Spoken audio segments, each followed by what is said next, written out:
The political commentary and history channel Grand Line Media produced a video titled "Why is the Philippines Still Poor?" It tries to explain why the Philippines is still poor despite its key economic and demographic advantages. Sadly, the video repeats the same tired explanations and ham-fisted solutions offered by countless liberal analysts for Filipino poverty that it would not really do much to fix the Philippines' problems. If such policy prescriptions were truly the answers to the Philippines' ills, they would have long ago solved the problems they supposedly address. After all, these so-called solutions are decades old. The video also suffers from lack of context. No wonder its conclusions and prescriptions are so wrong. While I understand that the video's creator meant well, they need to do a better job truly understanding the Philippines' economy, culture, and developmental history before making all sorts of conclusions. Overall, I agree with their hope for a better Philippines, but the foundation as well as methodology of their video leave a lot to be desired. In this reaction video, I will react to key parts of the video and offer alternative explanations and solutions. Let's jump right in. This is the Southeast Asia region. This Asian region consists of 11 countries. Here you can find a country that is considered one of the richest in the world, and that is Singapore. But in this same region, you can also find countries that are below the poverty line and still labeled as poor countries. And one of these poor countries is the Philippines. A long time ago, the Philippines was richer than Singapore. Though it was still poor way back then, this country had the potential to be one of the richest. And believe me when I say that the Philippines should be as rich a country as Singapore today. But what happened? Why does the Philippines remain poor?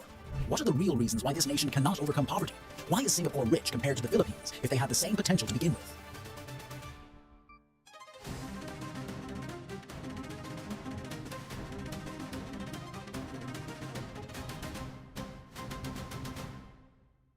Well, for us to understand this topic better, let's first have a little flashback of Philippine history. You know, there was a time when the Philippine peso was almost equal to the US dollar. As of today, $1 is equivalent to 55 to 56 Philippine pesos. But did you know that almost 60 years ago, around the presidency of Diosdado Macapagal, the exchange rate of peso to dollar was 2 to 1? It means that 2 Philippine pesos were equal to $1. But how does it matter though? Well, you see, the US dollar is the world currency, meaning this currency is the standard when you want to get the true value of every currency in the world. So, if your currency is nearly equal to the US dollar, it only means that it is almost as valuable as the US dollar itself. You're missing important historic economic context here. The reason why the peso was only 2 to $1 back in the first Macapagal administration was because the PHP was on a fixed rate to the USD. If you want the real value of the Philippine peso, you needed to go to Manila's Chinatown and other black market forex hubs in the Philippines during the 60s. Even back then, the USD was trading for more than the official peso rate. This was especially true when the peso's official peg was 9 pesos to $1 in the early 1980s. By that time, the real exchange rate was actually more than 12 to 15 pesos or higher. My point is, the actual value of the peso historically has always been lower than its official peg rate to the US dollar. And that was the Philippine peso way back then. But that was short-lived. During the Marcos regime, its value sank from 2 pesos to 3.7 pesos against the dollar. And since then, the value of the peso has never recovered to its original value. So today, it reached 56 pesos per dollar. The Philippine currency gradually losing its value against the US dollar is a clear indication that this country is not progressing. Your conclusion that having a weak exchange rate against the US dollar means a country is, quote, not progressing, end quote, is flat out wrong. Japan and South Korea devalued their currencies to dominate export markets and make their products more attractive in foreign markets. I don't think you'd say those economies are, quote, not progressing, end quote. Same with China that kept the yuan artificially weak to protect the attractiveness of Chinese exported goods in foreign markets. A weak exchange rate against the US dollar doesn't automatically mean poverty, but this seems to be your implication here. If the Philippines had a stronger export sector, it can leverage the peso's weakness to the US dollar to its advantage. South Korea and Japan historically did this, and they are far from poor. But why is the Philippines left behind? Why is it that, even with the abundance of natural resources, the Philippines still poor after so many years? Now, to help us understand more about the situation in the Philippines, let's again compare it to Singapore. The Philippines and Singapore are both victims of colonialism. Both countries suffered a lot from colonial rule. Singapore has been colonized by the British Empire for many years. On the other hand, the Philippines has also been colonized by different nations or empires. There is no denying that even after these countries became independent, they could hardly recover from the damage and losses of colonization. You seem to imply that the Philippines was only damaged by colonization and nothing more. This is simply not true. While it's true that there were abuses and oppression committed by both the Spanish and the Americans, the colonial relationship was not a one-way, purely extractive and exploitative relationship. In the later years of Spanish colonial rule, the Spaniards opened up the Philippines to global free trade. During the 1890s, the Philippines experienced a period of rapid economic growth due to its cash crop exports to Europe. In fact, it was doing so well, many of the founders of the Philippines' biggest conglomerates migrated to the Philippines during this time, like Zobel and Aboitiz. Similarly, the American colonial period greatly improved Filipino literacy thanks to universal public schools. The Americans also left behind great infrastructure like the Philippine General Hospital, Jones Bridge, the University of the Philippines, and many others. Indeed, many of the colonial-era Americans' contribution to the Philippines' human capital enabled the Philippines to produce the most prosperous economy in Asia, second only to Japan. From the very beginning, Singapore was fortunate to have its first genuine leader to serve its people and nation. Well, of course, I'm not saying that Manuel Rojas was not a good leader, but he and other presidents of the Philippines failed to accomplish as much as Lee Kuan Yew had accomplished. And I'm talking about destroying the corruption. The first thing that Lee Kuan Yew did was to make sure that there would be no corruption in his administration. He definitely made sure that every public servant of the country, from the lowest to the highest position, was not corrupt. But then again, the corruption rate was not zero in Singapore during his term, but it was very low, not only in the Asia, but in all countries in the world. What he did was he founded the CPIB, or the Corrupt Practices Investigation Bureau, and the sole purpose of this agency is to fight corruption. And it was really effective. They combated corruption not only in the public sector, but in the private sector as well. On the contrary, the corruption rate in the Philippines keeps surging. As a matter of fact, in 2023, the Philippines ranked as the 115th least corrupt nation out of 180 countries, meaning this country is one of those countries where corruption is rampant. This analysis seems to imply that only bad governance, corruption, and uneducated voters voting for dynasties and incompetent leaders caused and maintained Philippine poverty. If it only were that simple. Other countries are corrupt and had bad governance like South Korea. Singapore's education level in the early 1960s was quite low. Taiwan was ruled by a corrupt dictatorship. But all these countries progressed. Why did the Philippines remain poor and got poorer? There is actually a better set of explanations. First among these is Filipino economic protectionism, which began in the 1935 Commonwealth Constitution and got worse in the 1987 Constitution. There remains significant legal, judicial, and bureaucratic barriers to foreign investment. Greater foreign investment creates jobs and fosters competition, which lowers prices for Filipino consumers. There is also a tremendous amount of barriers to local business formation involving lots of forms and permits from the local level on up. The Philippines also has staunch anti-immigration policies. Ambitious foreigners looking to build businesses are discouraged from migrating to our country. This is a serious problem because if the Philippines wants to catch up to its neighbors, its number of foreign investors and naturalized entrepreneurs should increase. Why? Overseas Chinese account for much of the business activity and progress of ASEAN. The Philippines has, in terms of population percentage, very few Chinese and South Asian immigrant entrepreneurs compared to other countries in ASEAN. The immigration law here is anti-foreigner and views them as competition instead of co-workers for national development. The sad truth is even if there is absolutely no corruption in the Philippines, its wrong-headed economic policies of protectionism and regulatory capture will ensure its poverty.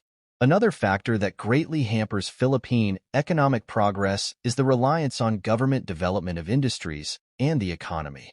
This leads to cronies dominating while producing few jobs and needing protection from foreign competition because their products and services are way too expensive compared to foreign goods and services.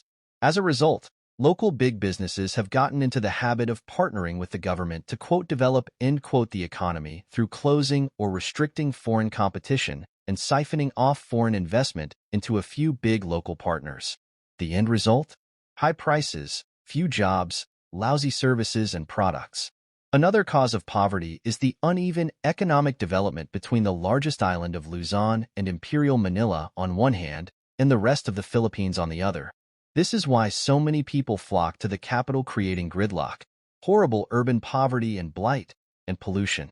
There is no mechanism for creating economic competition among the regions.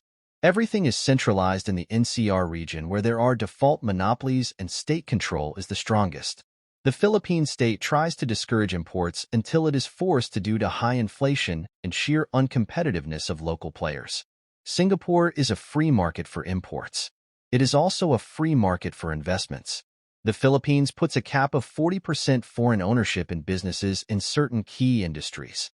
The Philippines' Filipino First Economic Nationalist program of the 1960s has led to the Filipino being close to last in many measures. Even its minimum wage is among the highest in the region when measured in terms of actual productivity. The Philippines also has some of the highest tax rates in ASEAN. This system was also established during the Lee Kuan Yew administration. The idea of this system is simple, yet very effective. They will only select leaders or government officials based on their merits. You cannot run for the candidacy as a government official if your background is not excellent. Only those people with a good educational background and a clean life record can become the public servants of Singapore.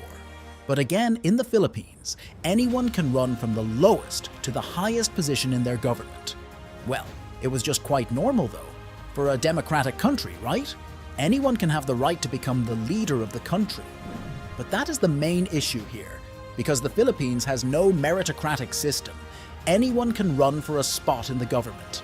Even those people who do not finish their education can run. Even if you don't have credibility, you can run. Even if you already have a record of corruption, you can still run. Well, it is not actually a problem if you think about it, as long as the Filipinos do not vote for them and only vote for those candidates who are actually capable. Then it is not a problem if they run. But that is another main root of the Philippines' poverty, because the majority of Filipinos keep voting for unworthy public servants. The video also said that Filipinos keep voting for unworthy candidates, but its explanation seems to imply that Filipinos are just dumb or so corrupt they sell their votes. This explanation leaves out a very important cultural historical reason for Filipino voting patterns. The reason why many Filipinos keep voting for dynasties and less than competent candidates is due to clannish regional loyalties, an explanation the video did not even cover. Regions in the Philippines have different ethnic, linguistic, and regional cultural loyalties. This traces back to how the Philippines was colonized by many waves of immigration from what is now Taiwan, Malaysia, and Indonesia. These created different language and cultural groups throughout the Philippine archipelago. All these are power bases which are often exploited due to cultural and linguistic loyalties, and when paired with weak institutions lead to dynasties. The video is so full of typical well-repeated explanations for Filipino economic and political dysfunction that it does a poor job of actually recommending real solutions that will actually move the needle. What is needed for the Philippines to progress as a nation? Solving Philippine poverty requires many different policies undertaken together. They can all be summed up in one sentence: changing the system so the government stops preventing Filipinos from building a truly competitive and inclusive economy through free markets, lower taxes, deregulation, greater choice, and greater economic freedom. What changes are needed? Federalism. To even out economic development, reduce the size of government, and to cut down on regulatory capture. Free markets and deregulation. To unleash capital inflows and boost job creation by the private sector. Privatization. To reduce the government's footprint in the economy. Since 1935, the Filipino government has consistently failed the Filipino people when it comes to balanced economic development. Smaller government. By truly liberalizing the economy and paring back the size of the government, reducing taxes, and lowering spending, also known as waste and corruption, the Philippines can start to live up to its full potential. The Philippines used to be rich during the latter part of Spanish colonial rule due to free markets and free trade. We can be rich again. We just need a better economic system and a changed mindset about the proper size and role of the government. This channel, the Philippine Federalist Review, covers these solutions. Click the like button and subscribe to our channel to learn more about different solutions that will lead to different and better results. Join our campaign by sharing our videos on your social media accounts. Let us join together to build a better Philippines that we can all be proud of.